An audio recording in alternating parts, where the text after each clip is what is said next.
Good morning, beautiful people. Dr. Eve here. Hope you all are doing well.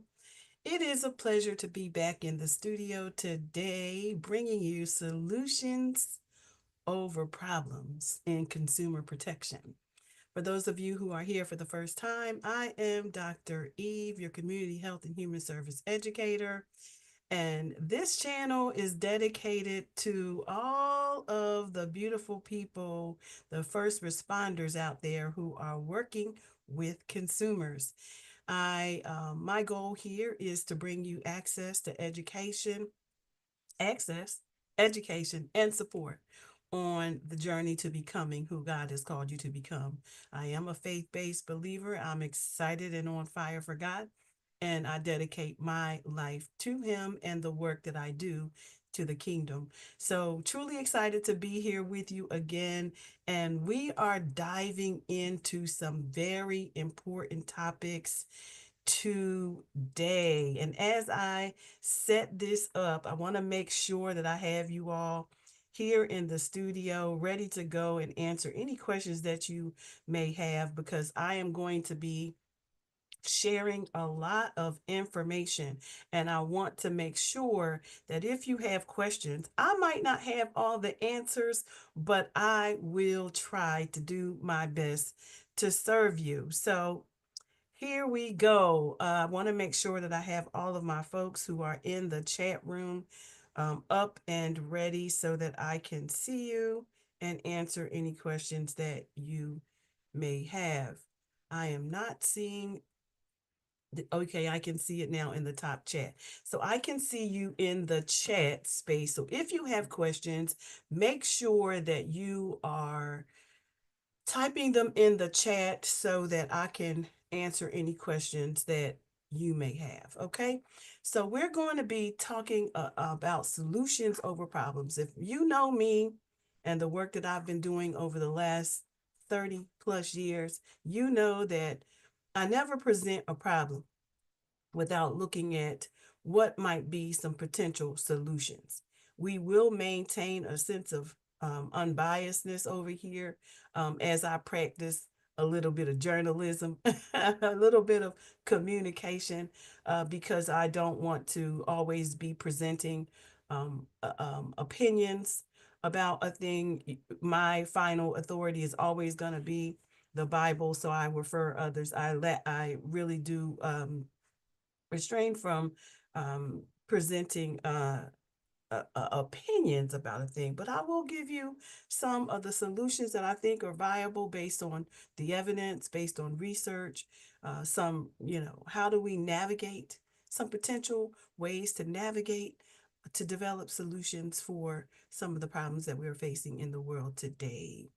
So let's get started. Now, this week we have had the overturning and closing down of the Consumer Protection Agency.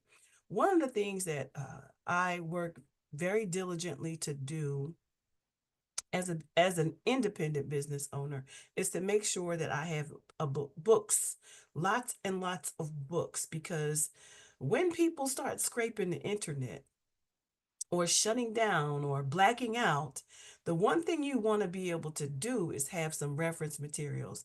So a house without a library is a house that's not informed. And that's my opinion. Now that is definitely my opinion. So, because when all is said and done at the end of the day, you should have a library in which you can reference. Now, in the news this week, we noticed that the Consumer Protection Agency has been ordered to be shut down. And what does that mean to us as business owners? I can't really, at this moment, identify all the effects that this is going to have on us. For those of us who are in business and those of us who aren't in business, when you are looking at your credit, how credit is established, all of the variables that are associated with maintaining good credit or abuse of credit, or those who may even use the the use the system inaccurately, or to protect us against fraudulent behavior, protect us against um, identity theft, protect us against all of the things. The Consumer Protection Agency is uh, is established with a code, and that code is to bring no harm to consumers. Uh, from big companies to small companies, some of even these credit agencies, that have services, that have products that can sometimes affect our ability to establish the scores that we need to be in right alignment and in position to purchase a home. How does that protect us when it comes to mortgages, when it comes to, our buying power? And so one of the things that I keep in the home is the United States Code. Let me say that again. I keep in my home the United States Code. Title 15, annotated commerce and trade. Now, it's a reference tool. So when you have a reference tool, then at least you have a body of material, literature that you can utilize. Just because they are closing down a department, and I'm going to be talking from the perspective of what do we do when things are reversed, right? Solution. This now, shutting down the Consumer Protection Agency is definitely a problem. But how do we deal with that? The reversal of that, right? How do we deal with the reversal of this protection as citizens? One, always make sure you have the code. Make sure you be reading and understand the code. Make sure you have a library that you can refer to, because there's always a way legal. You have attorneys, even if you don't have that protection agency, you have consumer protection you have your own protection through litigation. So I keep myself armed with materials so that I can always access the code. Now, they have closed down the website. They have done a lot of things so that we can no longer access the information that protects us, which is why we should know and have information and reference material on the code. Okay. So now let's dive into some of the things that you can actually do, or things that we should be doing, some recommendations for reversing the effects of closing the Consumer Protection Department. We know that the close of the Consumer Protection Department can leave consumers very vulnerable to unfair practices and diminish the trust in the marketplace, right? So, how do we mitigate these effects and restore consumer confidence? You want to consider some of these following recommendations. One, reestablish a dedicated consumer protection agency, maybe reinstate an independent body. Y'all, that's the operative word, independent body, tasked with safeguarding consumer rights. This agency should have the authority to enforce regulations, investigate complaints, and promote fair business practices. Now, number two, we could enhance collaboration with existing regulatory bodies, like leverage the expertise of organizations like the Federal Trade Commission's Bureau of Consumer Protection, which offers resources and handles complaints on various consumer issues. We can engage with the Department of Justice's Consumer Protection Branch, which plays a key role in enforcing laws, the United States Code, that protect consumers from fraud and other deceptive practices. We can, number three, strengthen your state level consumer protection officers, right? Support and collaborate with your state consumer protection offices, which assist with complaints against businesses, investigate scams, and provide consumer education. A directory of these offices is available through USA.gov. Number four, you want to promote transparency and accountability. Encourage businesses to adopt clear and honest communication with consumers.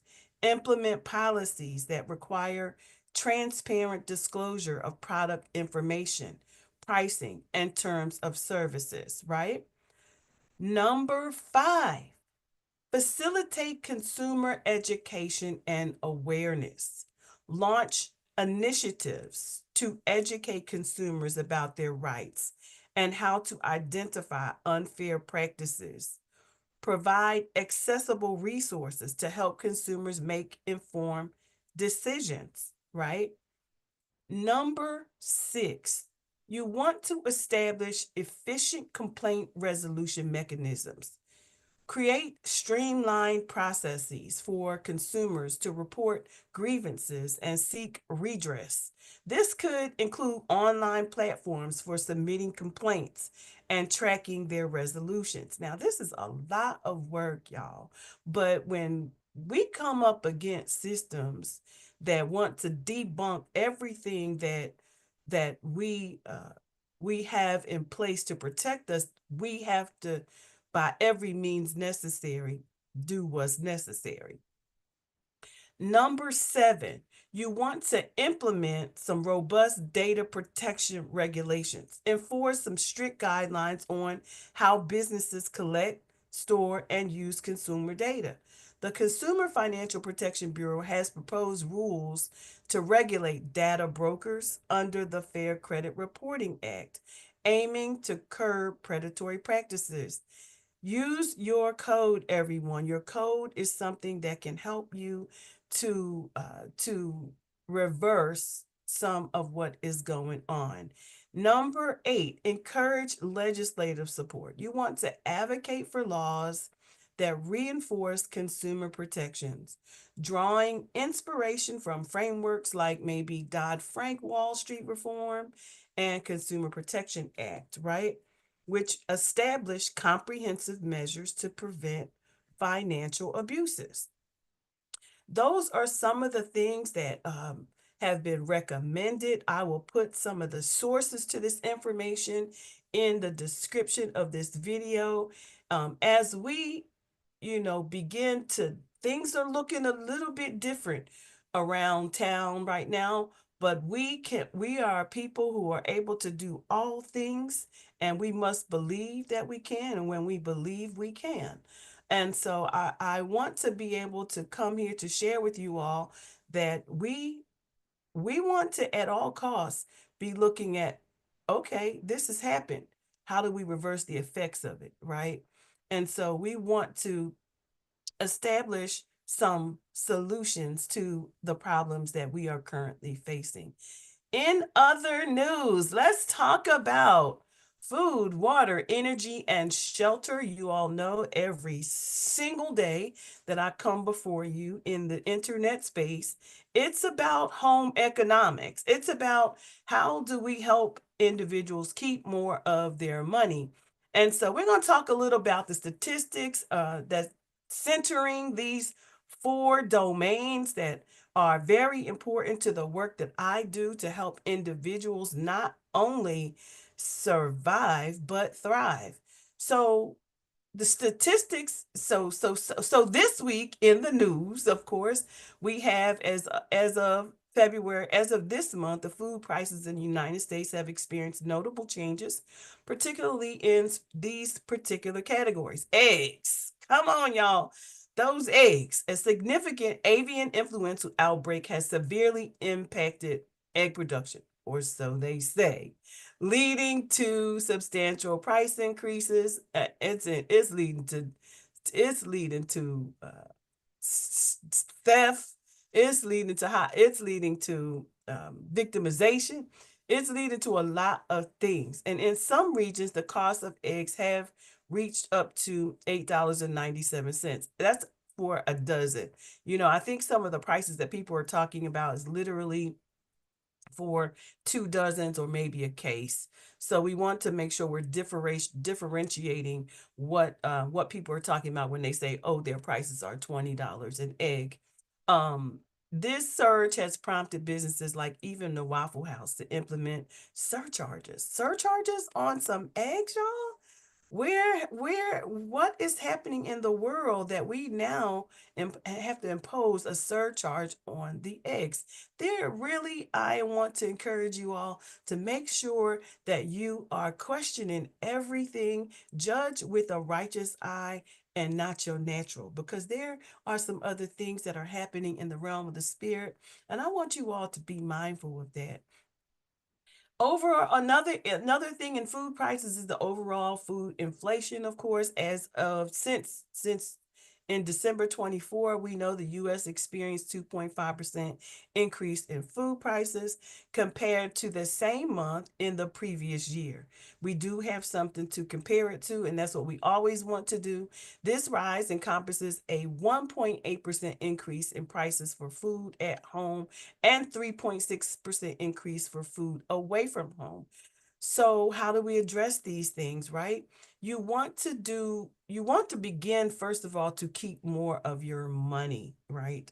You want to keep more of your money by maybe growing food. That's one of the things that I encourage individuals to do. For the eggs, baby, I started 6 months ago, and I never, listen, I was not a farm person. I didn't even like farm animals, and because I was, afraid of them. I was afraid of them as a kid, and that was something that sat with me.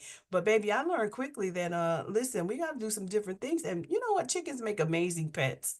They make amazing pets, and I am so thrilled that I chose that pathway, because in January last month, when things got very chaotic, my chicken started to laying eggs. And so I'm super excited because I know what they're eating. I feed them fresh vegetables.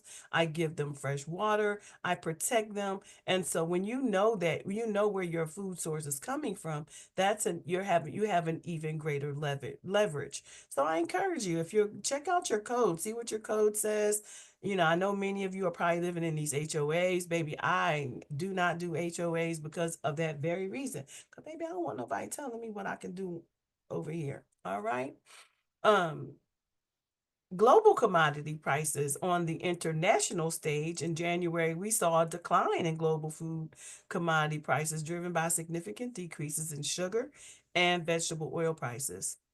The Food and Agricultural Organization's food price index averaged 124.9 points, down from 127 in December of 2024. We'll talk a little bit more about the global commodity prices, so you all can put some definition and meaning behind some of these things as we begin to have long-term conversations around these four domains, which, let me say, five domains: food, water, energy, shelter, and your investments. Okay, because we are not going to forget as a people that it is critical for us to be looking at investment opportunities that we might be able to gain some leverage off of our finances. We know that we can have our money sitting in banks. I am one of those. So have your money sitting in the banks and won't gain one single dime. But when I learn how to invest, when I learn how to buy stocks, when I learn how to invest in real estate, I get a ROI. That's long term ROIs in companies that I buy. Of course, I don't buy products from anywhere. If it's a favorite product, then I have bought the company. So let's be clear, there are things that we can do, and you can start small. I've not always done this, so it's like, really start small. For the person who's interested, stay in the game. We're going to talk about it here. All right. So looking ahead, at the U.S. Department of Agriculture is forecasting a 2.2 increase in overall food prices for 2025, with a 1.3% rise in food at home prices and a 3.6% increase in food away from home prices. That's your restaurants. So you guys, we have got to we if we know the numbers, if you know the numbers, then there is actions that you can take to solve. Remember, we're talking about solutions over these problems. These projections suggest a moderation in food price inflation compared to previous years. So let us move on. That is our news in the food domain. Let's talk about water. You guys, we know that water is essential. It's these things that we're talking about are basic essentials that we need to survive. Like, this is not something we can just do without. I forget the percentage of what the body is made up of, somewhere in the neighborhood of 60 to 75% water. Don't quote me on that, but I believe it's right in there somewhere. So let's talk about water. As of mid February 2025, several developments have occurred in water pricing and quality in the United States, more specifically in North Carolina. The Environmental Finance Center at the University of North Carolina has provided a dashboard for benchmarking residential water and wastewater rates. This tool assists utility managers and local officials in comparing rates against various attributes, including utility finances and system characteristics. What does that mean? What does that mean about the pricing? You know, if you notice in your bill, you'll notice if you are someone who has water pricing, well, first of all, water should never be, water is free. Rain, I don't know why we even charge for the water, because water is a free source from the heavens above. And yet we are charged for it. That for the life of me, I cannot fathom. But for those of us who are, those of you who are paying water prices, if you are, you will see that on your utility bills. Monitor your utility bills to see what that looks like for you. It's going to be different in different places. Some of us are on well water, some of us are on city water, county, whatever that is for you. There are different water types. But what I really want to talk about is the water quality. Water quality, we know, has been problematic because of PFAS. We know that PFAS is the forever chemical that is in our water. That, the water can tell us a lot of things. We noticed in, even when we were trying to find out the rate of that 19 the rate of 2020-19 issues, we learned that we learned more about the effects of it in the water. Why? Because people use the bathroom, so you find it in the water. So if you ever want to look for a problem, you're going to look to the water. And PFAS is a forever chemical that is in, not just in our water, but it's in our um, it's in everything. It's in your carpet. It's in the materials that are used to build your home. It's in everything. Scotch guard that's on your furniture. This forever chemical is truly um, impacting the lives of humans all over the world. Now, I remember not long ago participating in a conversation about PFAS and some of the things that we are currently doing across the state. Entities, there are entities that are working directly with the water and PFA cases to mitigate the harms against humans and to test kits. That was the most important thing. Like, if it's found in the water, but how do we test the people who are being affected by it, and what are the harmful effects of this chemical that is found in our water? So stay tuned. I'm going to share more about that maybe next week with you, about what one agency is doing. Maybe I'll even have, if I can get them to come on, maybe I'll get them to come on and talk a little bit more about what's happening with the water, the PFAS, the water quality, and the effects of PFAS in the water. Um, yeah, so stay tuned for that. That's what I have in water. And of course, there's global, because I am a global entity and voice.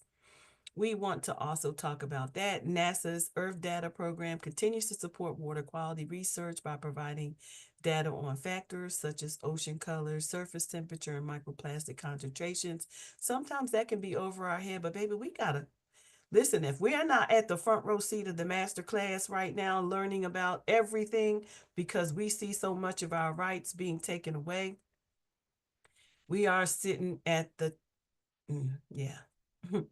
All right, let's move on to the next domain of our of interest, and that is energy. What's happening in the energy space? Well, as of mid-February 2025, several key developments have emerged in the energy sector. For example, electricity consumption and generation. We have seen some really high electric prices in energy, right? Because it's been very cold. We've had a lot of varying unseen weather patterns, right? Which have driven our the cost of electricity and energy through the roof. There are entities that can assist you if you follow me and need support in that area. I can give you a list of those agencies that are helping, or you can find a list of those agencies just by typing in energy support, right? Utility support. There are agencies that are providing assistance in those areas. So you want to stay tuned. So we're talking in the United States, the US Energy Information Administration projects that power consumption will reach record highs in 2025 and 2026, driven by increased demand from data centers focused on artificial intelligence and cryptocurrency. We do know that these things do affect consumption of energy and can drive the cost, as well as higher usage for heating and transportation. Specifically, power demand is expected to rise to 4,179 billion kilowatt hours. Y'all do the math on that in 2025. And in 2026, 4,239 billion kilowatts, surpassing 2024 records of 4,082 billion. Renewable energy growth. Renewable energy share of U.S. power generation is forecasted to grow from 23% in 2024 to 27% in 2026, with solar and wind energy leading this increase. In the oil product and imports industry with energy, we're talking about global supply and demand. The International Energy Agency reports that global oil supply is expected to exceed demand by over. These numbers can, if you know what's happening in these markets, can give you the heads up. So I need you all to be paying attention, because it can either it can help you make some very important financial decisions, right? When you know this information. Again, the IEA reports that global oil supply is expected to exceed demand by over 1 million barrels. What happens with supply and demand? Prices go what? Up. Uh, 1 million barrels per day in 2025. I got to stay focused because, listen, my wheels are turning on next steps to take for me in the energy space. This surplus is attributed to increased production from countries outside of the OPEC plus, such as United States, Canada, Guyana, and Argentina, coupled with the global economic conditions and the adoption of clean energy technologies. Now, in the crude oil import space, the EIA projects the U.S. net crude oil imports will fall by 20% in 2025, reaching their lowest. Now, it says it's going to fall by 20% in 2025, reaching their lowest level since 1971. This decline is due to higher domestic production and reduced refinery demand. To all of my economics people out there, hear ye this information. U.S. crude oil production is expected to increase to 13.52 million barrels per day in 2025. Y'all go do the math, okay? Energy prices. Let's talk about the prices. Wholesale energy prices, the EIA forecasts that the U.S. wholesale power prices will average $40 per megawatt in 2025, a 7% increase from 2024. This rise is primarily driven by higher natural gas prices, which are expected to average $3.37 and 37 no let me see 3.37 per million British thermal units in 2025, up 24% from the previous year. In the crude oil prices, the EIA anticipates that Brent crude prices will average $74 per barrel in 2025 before declining to $66 per barrel in 2026. Y'all do the math on that. These statistics are really helpful to help us make good, sound decisions. I need you to hear the increase and the decreases in everything so that you can make good, sound economic decisions, right? In the real estate space, let's go talk about that. Real estate is can also be affected by the decisions and the economy in its current state, and you know that you know the powers that be are interested in real estate. So let's talk about what's happening right now. In mid February 2025, the real estate market exhibited several notable trends across various sectors. Let's talk about that. In the residential real estate space, in the United States, home prices have experienced modest growth. According to CoreLogic's home price index, there was a 3.4% year over year increase in December 24.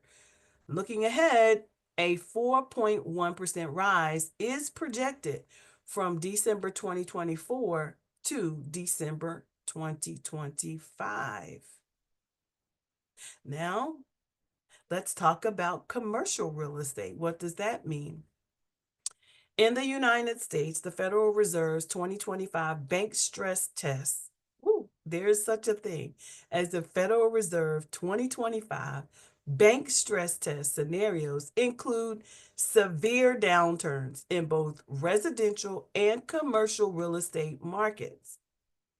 Hypothetical scenarios project a 33% decline in residential property prices and a 30% drop in commercial property values, accompanied by a rise in unemployment to 10%. So remember, when you are hearing in the news all of the decisions that are being made, and we may not understand a lot of it, but what I do when I hear a decision being made is I'm going to take a deeper dive. I take a deeper dive into the statistics that around that particular problem, and to help me understand why that decision is being made. So the thought behind questioning everything and everyone and every decision is really critical, because when we dig a little deeper on our own versus listening to you know to others and depending on others to provide that information, then we can continue to ask more questions, right? Why is that decision? Why is this decision being made? Well, when you're looking at examples of statistics like this, commercial real estate, so why are they wanting people to return to work? I don't know, but I bet you it's got something to do with it, right? Or not return to work, but our at home remote workers return to work back to the office could be largely because of real estate, what is happening in the real estate market. So we have to pay attention to what's happening in the market to help us to understand some of the decisions that are being made, and why. For us who are independent business owners, our natural inclination is going to be to, if I were a business person and I were presented with this situation, what what I do. That that drives our decisions, right? Our That if I am in the real estate market, which I am, I want to know. I want to know how the concerns. I have, a hat. I'm invested in a hat project. It's a beautiful project, and I want to know how it's gonna. I hear, yesterday they're diving into now overturn. You're not overturning, but taking a deep dive into what's happening with HUD, making sure that consumers are, cared for in the way that they should be, as it relates to the resources, that the resources are used appropriately to build affordable homes. I think that's a good thing. We should be auditing those things because there are things that are happening in these entities that are not necessarily um, to our favor as taxpayers. So we want to think about what's happening and not judge it with a natural eye. Um, so some regional highlights would be Buffalo, New York, identified as a leading housing market for 2025. Hmm. Buffalo is experiencing some high demand coupled with limited supply. High demand with limited supply. You use your effects of limited supply and demand. The city is projected to see a 3% increase in home values this year. I know that we experienced a serious home values increase in home values last year. When you are a homeowner, that home value increase has two effects. It positions your home to be you to have more equity in your home, but it also positions you to pay more taxes for that home, right? So, can it has its cons, its pros and its cons. But having access to that equity positions you to be able to go to the bank and get, equity is something that has always been used by homeowners, where the rich, the haves, and to be able to go and, you know, get money, equity from the bank, their put their property, get the equity out to be able to do more things, including investments, right? So that's another conversation. In North Carolina, the state's housing market has seen a 17.1% increase in the number of homes. This is particularly interesting to me for sale compared to the previous year, marking the sixth consecutive month of growth. Hmm. Let me say that again. In North Carolina, the state's housing market has seen a 17.1% increase in the number of homes for sale compared to the previous year. So there is a supply, marking the sixth consecutive month of growth. That's good news. Now, the downside to that is when you take away the consumer protections, then are now you are leaving the table open to for more for banks, those who give us the money to prepare us to buy these homes, to be discriminated against. So there's those things. So we want to, even though these things, this is in North Carolina and Buffalo that's experiencing these things, we want to always highlight those things as well.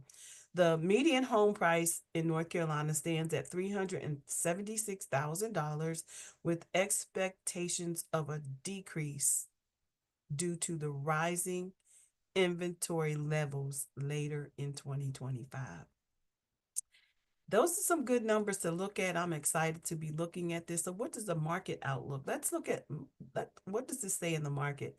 Analysts anticipate a stabilization of mortgage rates around 6% throughout 2025, with home prices expected to rise modestly by approximately 2%. Inventory levels are gradually increasing, particularly in the southern metropolitan areas, offering some optimism for prospective home buyers.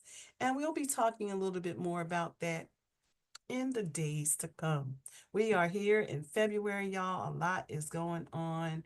And again, we are here to provide you access. education, and support on your journey, right? In whatever area it is that you are embarking upon, it is important for us to know the numbers. That we might make informed decisions. And I am excited to be here in the space as a community health and human service educator with a concentration in social and community services. And my goal as a not only as a educator, but as a practitioner to offer this information to all of the first responders, you who are working with other humans in the social workspace. We must be educated ourselves in order to help advocate for or help our consumers to make informed decisions.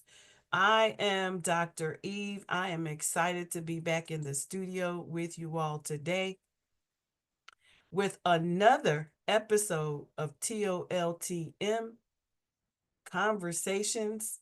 And it's been an exciting day here, you all. If you have not yet um, liked our channel, please subscribe as we continue to educate you on what's going on in the social space, in the community, as we build, as humans, build back, as we address and the reversals of things that protect us as we undergo these changes. We are looking for solutions to these problems. We are problem solvers. We naturally solve the problems. And we're here to inform you of what is happening so that you can make the necessary decisions. So, this is Dr. Eve. Again, it's been exciting to be on this journey